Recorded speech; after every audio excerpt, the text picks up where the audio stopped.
Hi everyone, welcome to day 4 of our Easter devotional series, The Week That Changed the World. I hope you've enjoyed it so far. We've had some great devotions from other people telling us about how Jesus rode into Jerusalem on a donkey and how he's been getting ready for the events that are going to happen at the end of the week. And we're going to hear the next bit of that story today. So if you want to join me in a drum roll for who's going to be joining me today is Abbie. Hey, Hey Abbie, how hi are you doing? Charis. Good, thank you. Good to hear it. We're Yeah, so happy that you're joining us today. I'm excited to have you with us. I'm glad to be here. Good. Well, to start, I've got a question for you. So we like to do it at the beginning, just to get to know you a little bit better.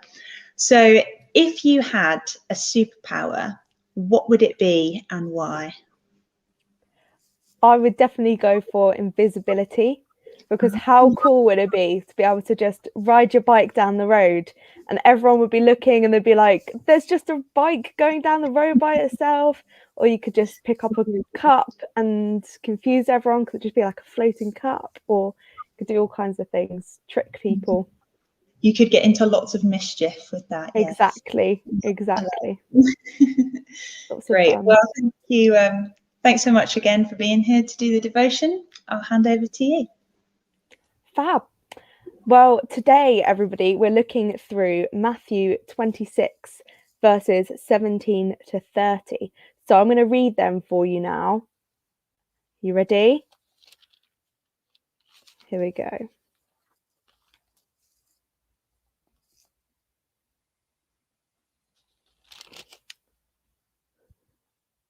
On the first day of the festival of unleavened bread, the disciples came to Jesus and asked, "Where do you want us to make preparations for you to eat the Passover?" He replied, "Go into the city to a certain man and tell him, 'The teacher says, my appointed time is near. I am going to celebrate the Passover with my disciples at your house.'" So the disciples did as Jesus had directed them and prepared for the Passover.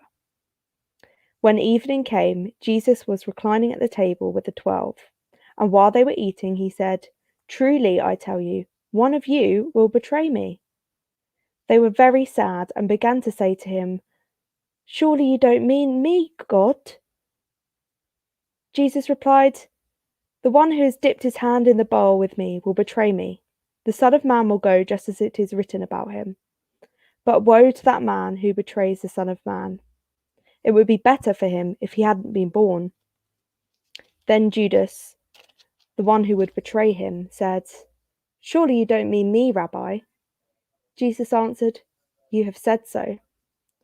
While they were eating, Jesus took bread, and when he had given thanks, he broke it and gave it to his disciples, saying, "Take it, this is my body." Then he took a cup, and when he had given thanks, he said to them, "Drink it, all of you. This is my blood, the blood of the covenant, which is poured out for many for the forgiveness of sins. I tell you, I will not drink from this fruit of the vine from now on until the day when I drink it new with you in my Father's kingdom." When they had sung a hymn, they went out to the Mount of Olives. Well, this is a really exciting couple of verses, isn't it? It's got quite a lot of different bits all put together, hasn't it? It starts with Jesus and his friends getting ready for the Passover. And it's amazing, isn't it, how Jesus knew exactly who to go to, knew exactly where they needed to go to get the room to be ready for the Passover. We talk a lot, don't we, on Fridays and on Sunday mornings about how God has this big rescue plan. And you know what? We see that in this whole story here from the beginning, when Jesus knew who his disciples needed to talk to. We can see that God has a plan. He knows what he's doing. This shows us just how in control Jesus is. See, later on, Jesus is having the Passover meal with his friends, and he says that he knows that one of them are going to betray him. Now, I can't read minds. If I was sitting in a room with my friends, I would not be able to tell you if one of them was thinking something in their head. But Jesus, he knew, because he was God, he was in control. He knew exactly what was going to happen. And you know what? Even more crazily, Jesus knew that he was going to die. You see, Jesus, he broke that bread, didn't he? And he said, "This is my body broken for you." And then he took the wine and he said, "This is my blood poured out for you." Jesus knew that he was going to die. It's just crazy, isn't it? How Jesus knew exactly what was going on. I wonder, did you ever have a time when you were little when you wanted to do something and you were told by a grown-up not to do something, even though what you wanted to do would have been really fun, really cool, or really exciting, but someone told you that that wouldn't be a great plan? And now that you're a little bit bigger, you can look back and you see, actually, you're right. I shouldn't have done that. Well, I've got an example. Me and my brothers and sisters, we once put a load of cardboard down our stairs so we could slide down the stairs. So it was a giant slide, and it was really good fun. But before we did it, we had a family friend of ours who was a little bit older than us, and he said, "Wait, don't do that, don't do that. Let's put some cushions at the bottom of the stairs, because our stairs went straight down and we would have gone straight into the door and straight into the glass." And he could see that that was going to be dangerous.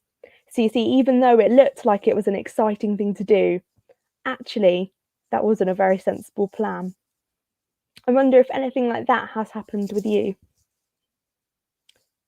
Well, in today's story, we see that Jesus and God, he knows things, a bit like that family friend of ours who knew that that was going to be a bit dangerous. And actually, even though things look like they're good and they're fun, actually, sometimes they're not. And it works the other way round. You see, later on, and I'm not gonna go too much into it, but later on we know that some really bad things happen, don't we? We know that Jesus ends up dying on the cross. But actually, you know what? We can see from this that God knew that that was going to happen all along. He actually had it as part of his plan. And a bit like how when I was trying to go down that slide, all I could see was the good thing. Actually, if we look at this passage, sometimes all we can see is the bad things. Sometimes all we can see is the fact that Judas betrayed him, the fact that Jesus died. But actually, what we can see from the fact that Jesus knew exactly what was going on is that Jesus was completely in control, and that it was all a part of a bigger and much more important plan. You see, we all know that Jesus died not for any old reason. He died for a really important reason. He died so that we could be able to have a relationship with him. And that's probably the most exciting thing ever. So I'm gonna leave you guys with that to think about today. We've got a question that's going to pop up on the screen underneath. But how can we see from this passage that God is in control? I want you to look at lots of the different things that happened, from Jesus and his friends to Jesus talking to Judas, to Jesus breaking the bread. I want you to think about all of those different things and how they show us that God is in control, even though it seems a little bit like the Easter story is Jesus losing. Actually, that was part of the plan all along. Well, I'm going to pray with everybody today now, and then we're going to leave you. So here we go. Ready? 1, 2, 3. Dear God, thank you so much for the fact that you are in control of everything. Thank you that even when we look at things, they can look a little bit like they're not working.